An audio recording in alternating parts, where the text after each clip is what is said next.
దేవుడు ఆదామును సృష్టించినప్పుడు అతను 900 సంవత్సరాలకు పైగా జీవించి మరణించాడు. అప్పటికి అతను పాపం చేసి ఉన్నాడు.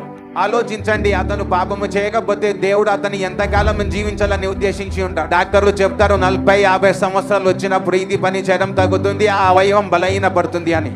కానీ దేవుడు మానవ కిడ్నీలను, హార్ట్ను, ఇతర అవయవములను 100 సంవత్సరాలు పని చేయాలని సృష్టించాడు.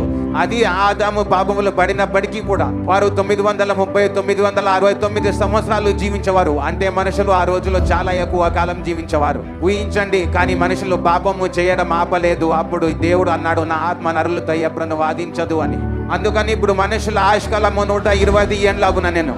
తర్వాత నోహవు అతని 3 కుమారులు కుమార్తెలు ఉన్నప్పుడు వారి వంశాల జన్మ తర్వాత కూడా మీరు బైబిల్ని జాగ్రత్తగా చదివితే గమనిస్తే దేవుడు వారి ఆయుష్కాలాన్ని తగ్గించడం ప్రారంభించాడు.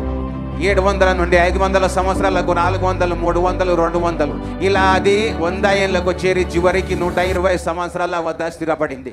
కానీ ఈరోజు మనుషుల ఆయుష్కాలము మరింత తగ్గిపోయింది.